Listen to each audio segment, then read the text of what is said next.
अगर कल सुबह दुनिया की सबसे पवित्र जगह से जुड़ी एक ऐसी खबर आए जो हजारों साल पुरानी मान्यताओं को हिला दे, तो आप सबसे पहले क्या करेंगे? गुस्सा, गर्व या डर? और अगर मैं कहूं कि जो आपने इस वीडियो के टाइटल में पढ़ा है उसका सच उतना सीधा नहीं है जितना आपको दिखाया जा रहा है। ये वीडियो किसी धर्म को ऊंचा या नीचा दिखाने के लिए नहीं है, बल्कि उस परत को हटाने के लिए है जहां वायरल कहानियां, आधा सच और भावनाएं मिलकर हमारे दिमाग से खेलती हैं। जरा कल्पना कीजिए, करोड़ों आस्थाओं का केंद्र, लाखों लोगों की भीड़, और बीच में एक ऐसी कहानी जो इंटरनेट पर आग की तरह फैल रही है। क्या सच में किसी एक घटना से किसी धर्म का अंत हो सकता है? या फिर हम सब एक ऐसे क्यूरियोसिटी ट्रैप में फंस चुके हैं जहां सनसनीखेज दावे हमें बिना सोचे मानने पर मजबूर कर देते हैं? यहीं से शुरू होता है असली खेल। आज हम सिर्फ एक वायरल दावे की बात नहीं करेंगे, बल्कि उसके पीछे छिपी मनोविज्ञान की परतें खोलेंगे। आपने भी कभी ना कभी सोचा होगा, क्या इतिहास वही है जो हमें बताया गया है, या फिर कुछ कहानियां सिर्फ इसलिए फैलती हैं क्योंकि वे हमारे डर और गर्व दोनों को एक साथ छूती हैं? इस वीडियो में आगे बढ़ते ही आपको वो बातें पता चलेंगी जो आमतौर पर कोई नहीं बताता। इसलिए कहीं मत जाइए, क्योंकि जो सच आप सुनने वाले हैं वो सिर्फ एक कहानी नहीं, आपकी सोच को झकझोर देने वाला एक रियलिटी चेक है। चलिए एक बात जल्दी से बताइए, ये वीडियो आपको खुद से ढूंढ कर मिला या YouTube ने आपके स्क्रीन पर सजेस्ट किया और आपने क्लिक कर दिया? क्योंकि हमें भी समझना है कि YouTube हमारी आवाज आप तक कैसे पहुंचा रहा है। और अगर आप सच में एक जागरूक और देशभक्त हिंदू हैं, तो फैक्ट मंत्रा चैनल को अभी सब्सक्राइब करें, वीडियो को लाइक जरूर करें और अपने दोस्तों के साथ शेयर करना मत भूलिए। चलिए अब बिना देरी के बढ़ते हैं आगे वीडियो की सबसे जरूरी बात की ओर। क्या सच में मक्का में पहले मक्केश्वर महादेव का मंदिर था? क्या काबा में लगा पत्थर शिवलिंग है? कैसे इस्लाम की शुरुआत हुई और किसने की? क्या किसी हिंदू के काबा पर दूध चढ़ाने से इस्लाम का अंत हो जाएगा? अगर आप भी इन सवालों के जवाब जानना चाहते हैं तो हमारे साथ वीडियो के लास्ट तक बने रहें। दोस्तों, यह बात तो आप सभी जानते हैं कि आज इस्लाम दुनिया का दूसरा सबसे बड़ा धर्म है, जिसे मानने वालों की संख्या लगभग 2.06 अरब तक पहुंच गई है, जो विश्व की कुल जनसंख्या का लगभग 25% से ज्यादा है। इस्लामिक राष्ट्रों की बात करें तो आज 57 मुस्लिम मुल्क ऐसे हैं जहां सबसे ज्यादा मुसलमान रहते हैं। वहां शरिया कानून को फॉलो किया जाता है जो कुरान और हदीस पर आधारित होता है। इन देशों में Afghanistan, Azerbaijan, Bahrain, Bangladesh, Iran, Iraq, Jordan, Kazakhstan, Kuwait, Kyrgyzstan, Lebanon, Malaysia जैसे कई देशों के नाम शामिल हैं। जबकि इंडोनेशिया को दुनिया का सबसे ज्यादा मुस्लिम आबादी वाला देश माना जाता है, जहां की लगभग 90% जनसंख्या मुस्लिम है। वहीं 23.5 करोड़ के साथ पाकिस्तान दूसरे नंबर पर है और 21.3 करोड़ के साथ भारत तीसरे नंबर पर आता है। वहीं अगर सऊदी अरब की बात करें तो यह मुस्लिम आबादी के मामले में 16वें से 17वें स्थान के बीच आता है, जबकि यहीं से इस्लाम की शुरुआत हुई थी। जी हां, सऊदी ही वह देश था जहां इस्लाम की नींव रखी गई थी, और मुसलमानों के 2 पवित्र शहर भी यहीं मौजूद हैं, जिनका नाम मक्का और मदीना है। इन दोनों शहरों को इस्लाम में बहुत महत्व दिया गया है, क्योंकि ये इस्लाम के इतिहास और आस्था का केंद्र हैं, जहां हर साल करोड़ों लोग हज करने के लिए जाते हैं और अपने गुनाहों की माफी मांगते हैं। लेकिन इस्लाम की शुरुआत हुई कैसे और किस तरह यह दुनिया का दूसरा सबसे बड़ा धर्म बना? यही सोच रहे हैं ना आप भी? तो बता दें, इस्लाम की शुरुआत, इसके प्रचार और आज दुनिया का दूसरा सबसे बड़ा धर्म बनने की कहानी करीब 1400 साल पुरानी है। जब पैगंबर मोहम्मद साहब ने मक्का शहर में इस्लाम की नींव रखी, उनका जन्म 570 ईस्वी में सऊदी अरब के मक्का शहर में हुआ था। उनके पिता का नाम हजरत अब्दुल्लाह और माता का नाम हजरत आमिना था। उनके जन्म से कुछ महीने पहले ही उनके पिता का निधन हो गया था, और जब वे केवल 6 वर्ष के थे तब उनकी माता का भी इंतकाल हो गया, जिसके बाद उनका पालन पोषण उनके दादा अब्दुल मुत्तलिब और फिर उनके चाचा अबू तालिब ने किया। मोहम्मद साहब बचपन से ही बहुत शांत और ईमानदार थे, और मक्का के लोग उनकी ईमानदारी के कारण उन्हें अल अमीन और अस सादिक कहकर पुकारते थे।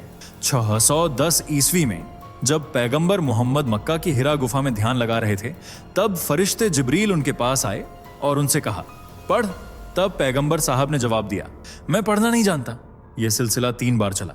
इसके बाद जिब्रील ने उन्हें गले लगाया और कुरान की पहली 5 आयतें सुनाई और कहा कि अल्लाह ने उन्हें अपने पैगंबर के रूप में चुना है और अब उन्हें दुनिया में इस्लाम फैलाना है। इसी संदेश के साथ मोहम्मद साहब की नबुव्वत की शुरुआत हुई। लेकिन जब वे हिरा गुफा से वापस लौटे तो वे कांप रहे थे और काफी घबराए हुए थे। उनकी हालत देखकर उनकी पत्नी हजरत खदीजा ने इस परेशानी की वजह पूछी। तब उन्होंने पूरी बात बता दी, जिसे सुनकर हजरत खदीजा ने कहा कि अल्लाह आपको कभी अकेला नहीं छोड़ेगा और कभी रुसवा नहीं। करेगा। आप रिश्तेदारों के साथ अच्छा सलूक करते हैं, गरीबों की मदद करते हैं और हमेशा सच बोलते हैं। इसी वजह से आपको पैगंबर के रूप में चुना गया है। अब आपको अल्लाह का संदेश पूरे मक्का में फैलाना है। बता दें, हजरत खदीजा पैगंबर साहब के संदेश पर ईमान लाने वाली दुनिया की पहली इंसान थी जिन्होंने बिना किसी शक के उन्हें अल्लाह का रसूल मान लिया था। इसके बाद मोहम्मद साहब ने मक्का में अल्लाह की इबादत और सामाजिक न्याय का संदेश देना शुरू किया। लेकिन उस वक्त मक्का मूर्ति पूजा का बड़ा केंद्र था। पवित्र काबा, जिसे आज हम अल्लाह का घर मानते हैं, उस वक्त उसके अंदर और चारों तरफ लगभग 360 मूर्तियां रखी हुई थीं। अरब के अलग अलग कबीले अपनी अपनी मूर्तियों की पूजा करते थे। उस समय हुबल, लात, उज्जा और मनात जैसी मूर्तियां सबसे प्रमुख मानी जाती थीं। मक्का न केवल पूजा का केंद्र था, बल्कि इन मूर्तियों और मेलों की वजह से यहाँ का व्यापार भी बहुत चमकता था। यही कारण था कि जब पैगंबर ने अल्लाह की इबादत का संदेश दिया तो मक्का के व्यापारियों ने इसका कड़ा विरोध किया, क्योंकि उन्हें डर था कि इससे उनका व्यापार खत्म हो जाएगा। इसलिए उन्होंने मोहम्मद साहब का कड़ा विरोध किया, जिस वजह से वे मक्का छोड़कर मदीना चले गए और इस यात्रा को हिजरत कहा जाता है। लेकिन बाद में 630 ईस्वी में उन्होंने और उनके अनुयायियों ने मक्का पर शांतिपूर्ण जीत हासिल की और उन सभी मूर्तियों को वहां से हटा दिया और काबा को फिर से उसी रूप में बहाल किया जैसा पैगंबर इब्राहिम के समय में था। जी हाँ, काबा का निर्माण इतिहास में कई बार हुआ है। इस्लामिक परंपरा के अनुसार काबा का सबसे पहला निर्माण हजरत आदम ने फरिश्तों की मदद से किया था। यह जमीन पर अल्लाह की इबादत के लिए बनाई गई पहली इमारत थी, लेकिन हजरत नूह के समय आए महान सैलाब में यह इमारत ढह गई थी। इसके बाद अल्लाह के हुक्म से हजरत इब्राहिम और उनके बेटे हजरत इस्माइल ने काबा का निर्माण किया, लेकिन इससे पहले उनकी परीक्षा ली गई, जो इस्लाम के इतिहास की सबसे बड़ी और कठिन परीक्षाओं में से एक मानी जाती है। दरअसल हजरत इब्राहिम को लगातार 3 रातों तक ख्वाब आया कि वे अपने बेटे को अल्लाह की राह में कुर्बान कर रहे हैं। उन्होंने इसे खुदा का हुक्म मान लिया और बेटे को लेकर मीना मैदान में पहुंच गए। हजरत इब्राहिम ने अपनी आंखों पर पट्टी बांधी और बेटे की गर्दन पर छुरी चलाई, लेकिन अल्लाह को उनकी नियत और वफादारी देखनी थी। जैसे ही उन्होंने छुरी चलाई, अल्लाह के हुक्म से फरिश्ते ने हजरत इस्माइल की जगह एक दुम्बा यानी भेड़ रख दिया और उनका बेटा बच गया। अल्लाह को हजरत इब्राहिम की वफादारी इतनी ज्यादा पसंद आई कि उन्होंने इसे कयामत तक के लिए मुसलमानों पर वाजिब कर दिया। इसी याद में पूरी दुनिया के मुसलमान हर साल कुर्बानी करते हैं, जबकि अल्लाह ने कुछ समय बाद हजरत इब्राहिम को हुक्म दिया कि वे उसी स्थान पर एक घर बनाएं जहां हजरत आदम ने सबसे पहले बनाया था, और इस तरह उन्होंने और उनके बेटे ने काबा का निर्माण किया। इसी दौरान जन्नत से लाया गया पत्थर, जिसे हजर अस्वद कहा जाता है, उसे काबा के कोने में लगाया गया, जिसके बारे में ऐसा कहा जाता है कि वह उस वक्त दूध की तरह सफेद था, लेकिन इंसानों के गुनाहों की वजह से यह धीरे धीरे काला हो गया, जो आज भी काबा के कोने में लगा हुआ है। और यह मुसलमानों के लिए बहुत महत्वपूर्ण है, जिसे चूमकर वे पैगंबर मोहम्मद की सुन्नत का पालन करते हैं। दरअसल उन्होंने काबा का तवाफ चक्कर करते समय इस पत्थर को चूमा था, इसलिए मुसलमान आज भी उन्हीं के नक्शे कदम पर चलते हुए ऐसा करते हैं। और इस पत्थर से जुड़ा एक किस्सा दूसरे खलीफा हजरत उमर का है, जिन्होंने इस पत्थर को चूमते समय साफ कहा था, मैं जानता हूं कि तू सिर्फ एक पत्थर है जो न तो किसी को फायदा पहुंचा सकता है और न ही नुकसान। अगर मैंने अल्लाह के रसूल को तुझे चूमते हुए न देखा होता तो मैं कभी तुझे न चूमता। इससे साफ होता है कि यह पत्थर पूजनीय नहीं बल्कि केवल सम्मान का प्रतीक है। वहीं कुछ हदीसों के अनुसार इसे चूमना या छूना गुनाहों को मिटाने का जरिया है, और कयामत के दिन यह पत्थर उन लोगों के हक में गवाही देगा जिन्होंने इसे ईमानदारी से छुआ था। हालांकि भारी भीड़ की वजह से अगर इसे चूमना संभव न हो तो इसकी तरफ इशारा करना भी काफी माना जाता है।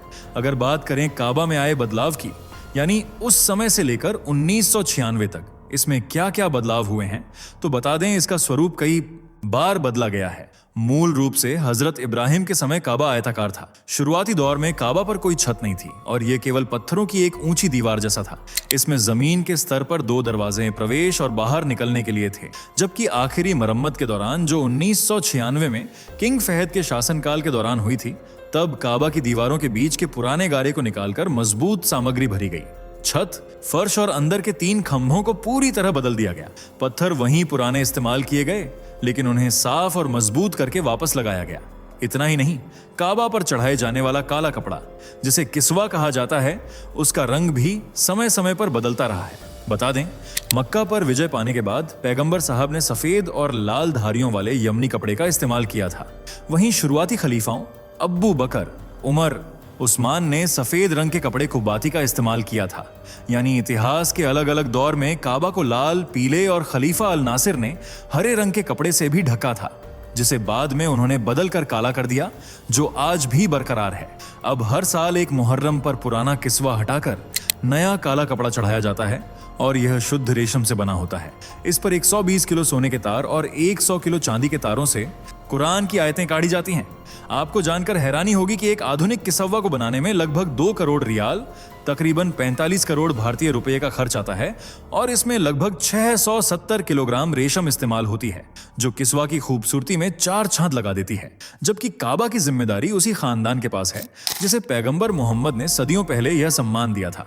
दरअसल 630 ईस्वी में जब मक्का फतह हुआ तो पैगंबर मोहम्मद ने काबा की चाबी उस्मान बिन तलहा, जो बनी शैबा खानदान के पूर्वज थे, उन्हें सौंपी थी और कहा था, यह चाबी लो, है बनी तलहा, यह हमेशा तुम्हारे पास रहेगी और कोई जालिम ही इसे तुमसे छीनने की कोशिश करेगा। तब से आज तक यह उसी खानदान में एक पीढ़ी से दूसरी पीढ़ी को दी जाती है। बता दें, इस खानदान को सादिन यानी काबा का रक्षक कहा जाता है। हालांकि सऊदी अरब का शाही परिवार, जो पूरे शहर, सुरक्षा और मस्जिदों के प्रबंधन की जिम्मेदारी संभालता है, वह भी काबा के अंदर जाने के लिए बनी शैबा परिवार से ही अनुमति लेता है और चाबी मंगवाता है। हालांकि ऐसा कहा जाता है कि मक्का में स्थित काबा के अंदर शिव जी मौजूद हैं और यह दावा P.N. ऑक ने अपनी पुस्तक में किया था। दरअसल उनका कहना था कि इस्लाम से पहले पूरी दुनिया में वैदिक संस्कृति थी और काबा मूल रूप से एक शिव मंदिर था जिसे राजा विक्रमादित्य ने बनवाया था। वहीं कुछ लोग हजरे अस्वद की बनावट को शिवलिंग जैसा बताते हैं। उनका मानना है कि यह पत्थर भगवान शिव का शिवलिंग है। दावा किया जाता है कि काबा के चारों ओर 7 चक्कर लगाना हिंदू धर्म की परिक्रमा जैसा है और बिना सिले सफेद कपड़े पहनना हिंदू रीति रिवाजों से मिलता है। हालांकि इतिहासकार इन्हें अलग अलग संस्कृतियों की अपनी स्वतंत्र परंपराएं मानते हैं और ऐसा भी कहा जाता है कि अगर काबा पर कोई दूध चढ़ा देगा तो शिव जी आजाद हो जाएंगे। हालांकि ये सभी दावे बेबुनियाद हैं, क्योंकि भगवान शिव को कोई कैद नहीं कर सकता। वे इतने कमजोर नहीं हैं कि उन्हें खुद को कैद से छुड़ाने के लिए किसी इंसान की मदद की जरूरत पड़े, बल्कि वे तो सृष्टि के रचयिता हैं। जब चाहें तब इस दुनिया का विनाश कर सकते हैं और न ही इस बात में कोई सच्चाई है कि मक्का में पहले मक्केश्वर महादेव का मंदिर हुआ करता था। इतिहासकारों और पुरातत्वविदों ने इन्हें पूरी तरह निराधार बताया है। इन दावों का कोई भी ठोस ऐतिहासिक या वैज्ञानिक प्रमाण मौजूद नहीं है। वहीं हजरे अस्वद की बात करें, जिसे हिंदू शिवलिंग मानते हैं, तो बता दें यह शिवलिंग नहीं है। शिवलिंग हिंदू धर्म में भगवान शिव के प्रतीक के रूप में पूजा जाता है, जबकि हजरे अस्वद को मुसलमान पूजते नहीं हैं, बल्कि केवल सम्मान देते हैं क्योंकि यह पैगंबर मोहम्मद की सुन्नत है। इतना ही नहीं, शिवलिंग एक विशेष बेलनाकार आकार में होता है, जबकि हजरे अस्वद एक साबुत पत्थर नहीं है, बल्कि इसके 8 छोटे छोटे टुकड़े हैं जिन्हें एक साथ जोड़कर एक चांदी के फ्रेम में मढ़ा गया है और इसका कुल व्यास लगभग 30 सेंटीमीटर है। तो इस तरह के दावों पर भरोसा न करें जो सिर्फ नफरत फैलाने का काम करते हैं। तो दोस्तों, आपको क्या लगता है, क्या सच में मक्का में मक्केश्वर महादेव का मंदिर था? अपनी राय कमेंट में बताइए। वीडियो पसंद आई हो तो वीडियो को लाइक और शेयर करके हमारे चैनल को सब्सक्राइब कर लें। मिलते हैं अगली वीडियो में, तब तक के लिए बाय बाय। दोस्तों, आपके स्क्रीन पर 2 और वीडियो दिख रही हैं, जिसे देखने के लिए आप स्क्रीन पर क्लिक करें। दोनों देखिएगा, बहुत अच्छी वीडियो बनी है।